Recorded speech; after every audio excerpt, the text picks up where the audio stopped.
Namaskaram. Everybody is suddenly, people who had never meditated in their lives, never even considered that possibility, are now suddenly talking about meditation, the need to meditate, wanting to meditate. Let us examine this meditation, what this is. First of all, what does the word meditation mean? The English word meditation doesn't really mean anything, in the sense, it doesn't say anything specific. If anybody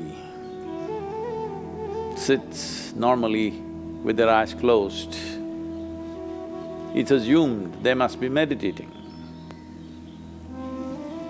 One can sit with their eyes closed and do many things. You can do japa, tapa, dharana, dhyana, samadhi, shunya, samyama. Or you might have just mastered the art of sleeping in vertical postures. So the word meditation in English language doesn't specify anything. Generally we assume, or generally people assume that meditation means dhyana. In Tamil Nadu it's dhyanam, if you go little north, it's dhyana, if you go really up north, it's dhyan. If you go further up, it becomes chan, if you go little more east, it becomes zen. Same thing. So, what is this dimension that we are trying to describe with this word meditation? One fundamental thing that we need to understand is, you cannot do meditation because meditation is a quality. A quality is a consequence of a certain process. You can initiate a process, you can conduct a process. You cannot conduct a quality. Quality is just a consequence. It is like you want flowers in your garden. You don't sit there and do flower meditation. You know what happened to the flower people If you want flowers in your garden, you don't have to think flowers. You have to think soil, manure, water, sunlight. If you conduct this process of these ingredients properly, flower and fruit is a consequence. But today, the world has become so goal-oriented. Because they're so goal-oriented, they are not interested in the soil, definitely not interested in the manure and all the other things, but they want flowers and fruit. If you want flowers without soil, manure, water and sunlight, well, you will have to settle for plastic flowers. Plastic flowers are very wonderful. Those who think of utility, it serves you in many different ways. It comes with a 5-year guarantee. Flowers are a nuisance. If you keep flowers in your house, you have to look at them at least 5 times in a day, what's happening, are they thriving well or not. But if you keep plastic flowers in your home, 5 years guarantee, unlike your life. So essentially, the dimension and the process that you're referring to as meditation is very life-oriented. When I say life-oriented, today largely you are material-oriented, or at the most mind-oriented, maybe emotion-oriented, or physical body, which is a material again. Largely life has become like this. People's idea of life is, if someone says, "my life," you're supposed to understand they're talking about their job. They're talking about the economic condition in the country or in the world, about their car, maybe about their dog, sometimes about their husbands or wives.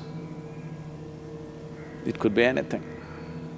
But the only thing that's truly life is what is throbbing in this. This is life. Rest are arrangements that we have made, hoping that these arrangements will allow us to enhance our life. Whether it's education, career, relationships, marriage, children, wealth, whatever. All these things one is after only in the hope that it will enhance our life. As you know, most people, instead of enhancing their life, largely get entangled with these accessories. Accessories have become larger than the life process. Well, I think in a very cruel way. The virus is bringing focus on the life. You suddenly understand your expensive home has become a prison. Your expensive car is as good as junk because you can't drive it, at least for some time. So now naturally a whole lot of people are asking all over the world, how to meditate, what should I do? As I said, you cannot meditate, but you can become meditative because it's a quality. If one cultivates their body, mind, emotion and energies to a certain level of maturity, you will be naturally meditative 24 hours of the day. Meditation is not an impairment that if you're meditative, you have to close your eyes and be limited to one place. Meditation is a phenomenal empowerment that you can do whatever is needed in the world, whatever, I mean that. Whatever is needed in the given situation and still remain untouched by the process of activities that we need to conduct in the world.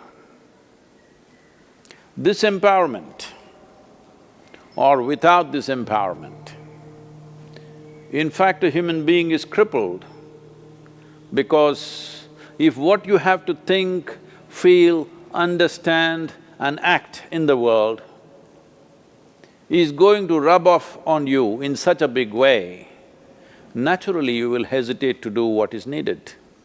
Naturally you will avoid doing things that need to be done.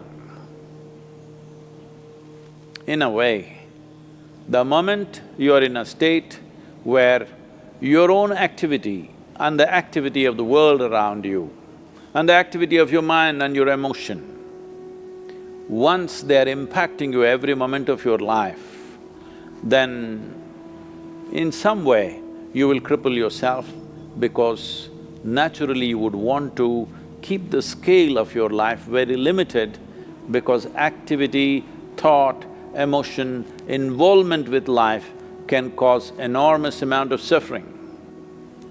Once there is fear of suffering, knowingly or unknowingly, you will limit the scope and possibilities of your life. Meditation means just this, in a very simple way if we have to put it. If you sit here, your body is here, your mind is there, who you are is little away from these two dimensions of physical body and mental accumulations. These two accumulations of body and mind If a little space arises between you and this is the end of suffering. And this is meditativeness.